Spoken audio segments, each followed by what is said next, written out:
Ang kwentong ito ay hango sa totoong buhay. Karanasan ito ni Noli. Taong 1996, Bacolod. Alam kong binura nila ang bakas sa paligid. Ngunit gagawin namin ni Carpio ang lahat naming makakaya. Wika naman ni Manong Tuming. Hapon pa lang, maigi nang naghanda silang apat, lalo na ang mga armas nilang gagamitin. Nang tapos na nilang paalalahanan ang mga naiwan sa baryo, alas 7 pa lang ng gabi, tinungo na nila ang kabilang bahagi ng Manukan kung saan nila nakita ang sirang bakod. Pagdating nilang apat doon, maigi naman nilang sinipat ang bawat sahig ng lupa kung may mga bakas ba ng mga nilalang ang naiwan sa lugar. Ngunit wala silang nakita na parabang pinaghandaan talaga ng mga nilalang ang pagpasok sa lugar ni Noli.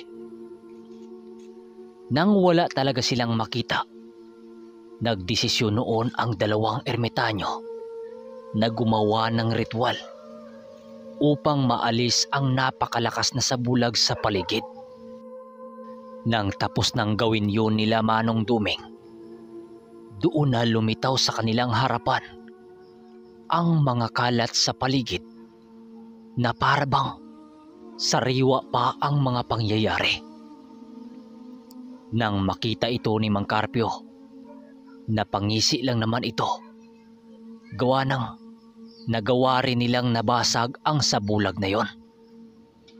At doon nila nakita sa sahig ng lupa ang bawat yapak ng mga aswang. Sabi ko na nga ba, hindi lang ordinaryong aswang ang nagtagkang lumusot dito. Dahil nakikita ko ang mga bakas ng matataas na gabunan. At hindi lang yan. Nakita ko rin dito ang presensya ng isang hukluban. Wika ni Manong Tuming. Nang siyang ikinagulat ni Noli at Danilo. Subalit wala silang pakialam kung mga gabunan man ang lumapastangan sa kanyang mga alagang hayop. At sinundan pa rin nila ang bakas papunta sa lugar kung saan yun sumuot. Hindi na sila nagdala ng mga kabayong sasakyan dahil madali lang silang matunugan ng mga kalaban, lalo na't may malakas na demonyo ang nasa likuran ng pangyayari. Habang pinagtas nila ang napakasukal na gubat, panay na ang pagpakawala nila ng mga engkantasyon sa hangin upang maging handa sa maaring tumambang sa kanila. Dahil sa pinagsanib puwersa nilang mga kaalaman, hindi naglaon, nagawa rin nilang nahanap ang lugar kung saan ang mga nilalang na umatake sa kanila. Ngunit laking gulat ni Noli nang masipat niya sa baryong yon ang taong minsan ang nagpaalaga sa kanya ng mga manok panabong at kanya ding naging kaanib sa grupo ng mga sabungero ay kasama pala ng mga aswang sa baryo na hindi niya natutunugan. At doon na pagtanto nitong si Noli na ang mga manok ng taong yon na pinaalagaan sa kanila ay ang siyang ginamit nito upang isagawa ang pagtatredor nito sa kanila. Dahil sa mga nalaman ni Noli, napuno ng galit ang kanyang kalooban at pagsisisi sa pagtiwala niya sa mga nilalang na yon. Tama nga kayo ng hinala. Ang taong tinuring niyang kaisa sa propesyon niya ang dumukot sa dalawa niyang tauhan. Batid kong hawak nila ang dalawa kaya't mag-isip kayo ng tama bago umatake. Isipin nyo, sa likod ng mga aswang na yan may nakatagong 2 uring malalakas na aswang. Wika ni Manong Duming sa kanila. Habang dahan-dahan silang naglalakad, maiging nagmamasid sila Mang Carpio at Danilo sa buong paligid. Kalma lang, Noli. Hindi malulutas ang problema kapag ang pinairal mo ay iyong galit. Huwag kayong mag-alala. Ilang digmaan na ba ang napagtagumpayan natin? Kaya dito pa ba kayo mapanghinaan? Wika ng ermitanyo. Nang pagpasok nila sa bungad ng baryo, napakaraming bantay na sigbin ang nakita nila. Ngunit kalmado lang noong naglalakad ang ermitanyo na para bang biro lang sa kanya ang lahat na panganib na kanilang hinaharap. Kahit nakapasok na sila sa baryo, hindi man lang sila natunugan ng mga aswang na bantay. Ngunit magamat hindi sila nasilayan ng mga ito, nanatiling alerto silang 4 dahil maaring sa isang iglap pagtulungan sila ng mga aswang dito. Kapag nahanap na natin ang kinaroroonan ng mga tauhan mo, gawin nyo ang lahat. Makuha nyo lang sila patay man o buhay. Kami ng 2 ni Carpio ang humarap sa mga ito. Kapag makaharap nyo ang hukluban, huwag nyo nang tangkain pang lumaban. Tumakbo na kayo papunta sa amin. Pero batid kong wala siya dito dahil hindi ko nararamdaman ang presensya niya. Maliwanag? Wika muli ng ermitanyo. Ngunit habang naglalakad sila, biglang napatigil ang 2 ermitanyo sa paglalakad nang makasipat ito ng isang ahas na may mga paang gumagapang sa isang puno ng kahoy. Alam nilang isa ito sa mga bantay ng hukluban, kaya't agad suminyas ang ermitanyo kay Noli upang kitilan yun ng buhay. Upang hindi mabulabog ang katahimikan nilang paglusob sa baryo, kaagad nag-anyong anino si Noli at segundo lang ang lumipas nang matapyas na niya ang ulo ng bantay ng mga aswang. Halos hindi no nakagalaw ang nilalang dahil sa sobrang bilis na kumilos ni Noli. Pagbalik ni Noli, kasabay ng pagbagsak ng nilalang na yon sa mismong paana ng punong kahoy na wala ng buhay. Agaran din naman silang nagpatuloy sa paglalakad dahil sa naamoy nila ang presensya ng taong minsan na niyang kaanib sa sabungan na naging kaanib din ng mga aswang. Sa pagdating nila sa bandang gitna ng baryo, nakarinig na sila noon ng sigawan at mga pag-iyak ng mga tao na parabang naghihirap ito. Agaran naman nila yung pinakinggan ng maigi at dahan-dahang lumapit sa lugar upang magawa nilang mailigtas ang mga tauhan niya kung sakaling buhay man ang mga ito. Kaagad nag-usal ang ermitanyo at bigla ring lumitaw ang dalupahaw nitong kasangga. Alam mo, Noli, Danilo, kung sakaling magwawagi tayo sa ating misyon ngayon, tutungo tayo sa lugar ng mga sungaw kung saan nakatira ang kababata kong si Sanoy. Sana lang hindi kayo nun matitipuhang idwelo. Iba ang taong yon dahil kapag una kanyang makita, susubukin ka nito kung gaano katibay ang loob mo. Pero huwag kayong mag-alala. Ako na ang bahalang kumausap sa kanya. Wika ni Manong Duming. Ikaw bahala, Manong. Basta wag lang siyang magpakita ng sinyalis na ako'y kanyang paslangin. Dahil pag nagkataon, magkakasubukan kami. Sagot naman ni Noli rito. Marami ka pang hindi alam sa taong yon. Kagaya mo, mahilig din yon sa mga manok o sa pagsasabong. Kaya lang, kinakagalitan siya ng ibang kauri natin dahil sa hilig nung mangsubok. Wika nito.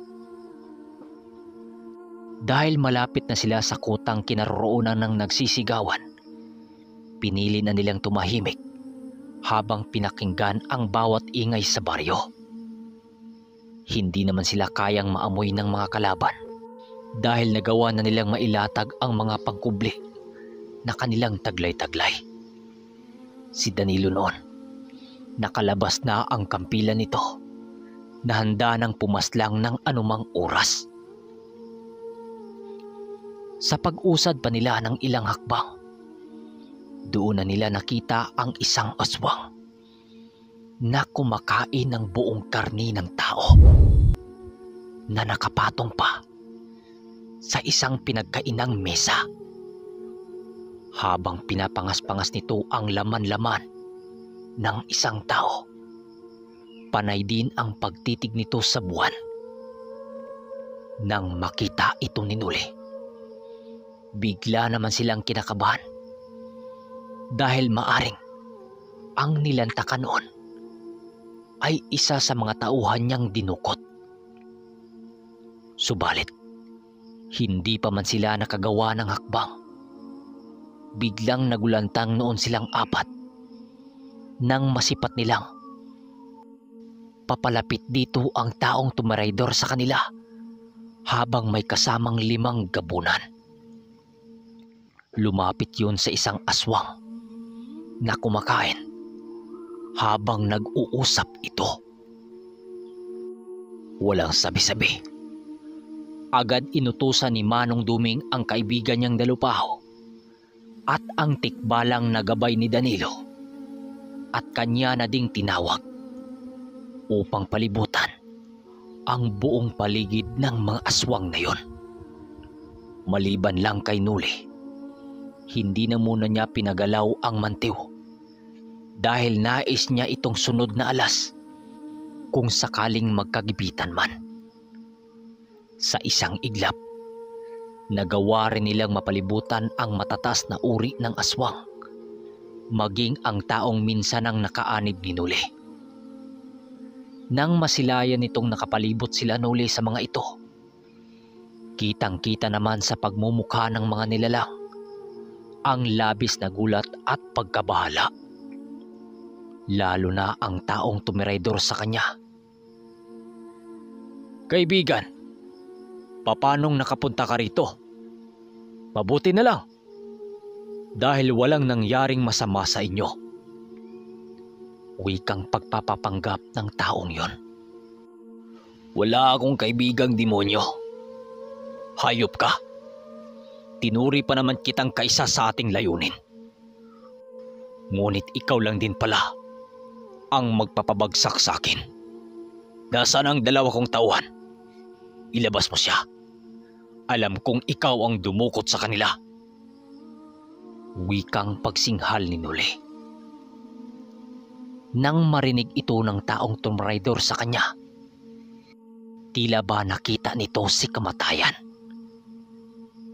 Kahit anong pagpupumuglas nito, hindi nila magawa-gawa dahil nakapalibot na ang kanilang mga kasangga nila Noli at Danilo.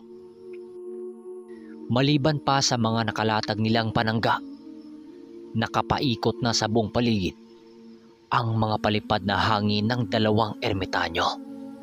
Pag-usad pa nila ng konti, halos masuka naman si Danilo dahil sa sangsang ng amoy na galing sa bulok na laman ng karning tao. Dahil sanay na ang 2 ermitanyo sa ganong amoy, animoy hindi naman ito naapektuhan, umandiri man lang. Lauro, nalalapit na ang pagkuha sa iyo ni kamatayan. Hindi ko akalaing gawin mo sa akin ang kahiyupang ito. Dahil ba sa mga demonyong kasama mo, kaya ka nakaganyan? Pues, ngayon, malalasap mo ang aking galit. Gigil na wika ni Nuli. Galit na galit noon si Nuli. Gawa ng hindi niya lubos akalaing magawa ito sa kanyang tinuturing niyang kaibigan. Nais man niya itong agarang patayin, ngunit hindi pa nito nasasagot ang dahilan kung bakit ito nagtraidor sa kanya. Sa pagdukot niya ng dalawa niyang tabak sa kanyang likuran, halos hindi naman natinag dito ang grupo ni Lauro. Habang yung mga sigbi nitong mga bantay, nasa labas na yun ng mga harang na ginawa ng ermitanyo. Pilit man itong pumasok sa harang na yon, ngunit hindi nila ito magawa dahil sa nakakasunog na enerhiya sa paligid. Kaya't ang tanging ginawa lang ng mga ito, mag-aabang kung kailan mawala ang mga harang sa paligid na yon. Dahil wala nang malulustang daan para tumakas ang grupo ni Lauro, napilitan din itong magpalit anyo bilang aswang na lakat upang harapin ang pangkat ni Nuli. Ang galing mo, Lauro, dahil nagawa mong maitago sa akin ang tunay mong budhi. Ngunit, sa ngayon, wala ka nang magagawa kundi ika'y tapusin. Wikang muli ni Nuli. Sige, kung yan ang gusto mo, magkakamatayan tayo. Baka nakalimutan mo, Nuli. 6 lang kayo, samantalang ang bilang namin hindi mabilang dahil sa dami. Sapat ang bilang namin para pagtulungan kayo. Sagot naman ni Lauro. So mga ka-ermitanyo, hanggang dito na muna. Kung napapansin nyong parang puputok-putok tong mic natin, mahangin dito sa amin. Tapos nasa ilalim tayo ng nyugan. Wala tayong ibang pag-recordan dahil kung dun sa bahay naman, maraming bata. Kaya minsan, naririnig nyo parang may mga sumisigaw sa buong paligid, di ba? Hindi pa nga nakapasok yung bagyo. Mahangin na dito sa amin. Mga ka-ermitanyo, sa Sabado daw, darating yung bagyo. Mag-iingat ho kayo palagi. Dahil hindi natin alam ang takbo ng panahon. Yun lang. Maraming salamat.